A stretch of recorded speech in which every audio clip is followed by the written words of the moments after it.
After my natural delivery, I was diagnosed with pelvic relaxation that left me with almost no muscle tone down there. My husband, whose size was completely mismatched with my condition, refused to sleep with me anymore. When my father-in-law found out, he cornered me in the bathroom with a dark, knowing look. He confessed to suffering from acromegaly and suggested we might be a perfect physical match. That evening, I made a point of putting on a pair of black sheer stockings, but my husband, Gordon Rudd, claimed that he had a lot to deal with at work, so he grabbed his pillow and went to the study. I was so upset that I was on the verge of tears. The baby's already 3 months old, and you've only touched me once since then. I have needs too. Don't you know you have a problem? Please, just satisfy me this once. I'll squeeze tighter this time. Tighter my foot. Give me a break. You're too loose for me to feel anything. I get more out of my hand, and you'd better take my advice and have Dad take a look at you as soon as possible. As he walked away without hesitation, I could no longer hold back my tears. In the end, I could only blame myself. After all, I had no right to resent Gordon. My husband and I used to be deeply in love. We had always been satisfyingly intimate. 3 months ago, I gave birth to twins through natural delivery. My birth canal tore during labor. I needed more than a dozen stitches. After that, everything down there became unbearably loose. Our intimacy took a massive hit. My husband slept with me only once after the birth, then flatly refused to do it again. These past few weeks, I had been making do with eggplants, cucumbers and stuff, but as big and thick as those things were, they could not compare to a real warm man. If anything, they only made my cravings stronger. That night, I was so desperate, I swallowed my pride and begged my husband again. However, not only did he refuse me outright, he once again told me to find time to see his father for treatment as soon as possible.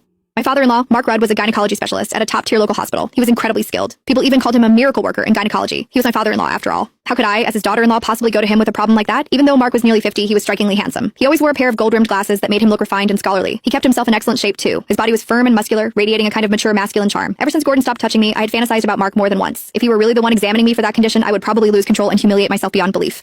If that had happened, I would be too ashamed to even show my face in this house. While I was lost in my tangled thoughts, the sounds of intimacy drifted faintly through my in-laws' room next door. The noises were unmistakably heated. It was obvious that Mark had Janet pinned beneath him. He was thrusting hard. As Janet's breathless gasps and soft moans continued through the wall, I actually found myself feeling envious and jealous. If only I were the one underneath Mark. The thought sent what was left of my smoldering desire roaring back to life and burning hotter than ever. I could not help squeezing my thighs together and rubbing them against each other for friction. Just then, raised voices suddenly came from the room next door. Janet was loudly protesting. Mark's voice followed. He was coaxing her. I was stunned. Apparently, Mark was so vigorous that Janet could not handle it anymore. She refused to continue no matter how much he lowered his voice and begged her. You're enormous, and you go on for over an hour every time. If you really want it that badly, go find a prostitute. God, over an hour. That must feel incredible. Some people were dying of thirst while others drowned. Mark's size and stamina were astonishing, yet Janet treated it like a burden. Meanwhile, I was empty and aching with need, yet Gordon would rather take care of himself than touch me even once. The world really was not fair. With a sigh, I climbed out of bed and padded miserably to the guest bathroom in the living room. Standing in front of the mirror, I looked at myself. My skin was fair and smooth. I had a body with curves that turned heads. Anyone who saw me would call me a beauty. Yet, despite my perfect appearance, my husband paid no attention. I was left to rely on myself. I stood in front of the mirror, lifted one leg, and bit my lip. I started pleasuring myself. When Janet had suggested that Mark find a prostitute, I wished I could just rush in and tell him not to bother looking and that he should just come to me. I was cleaner than a prostitute. More importantly, I needed it much more than they did. I thought, God, what am I thinking? He's my father-in-law. The more I tried to stop myself, the more those thoughts kept creeping in.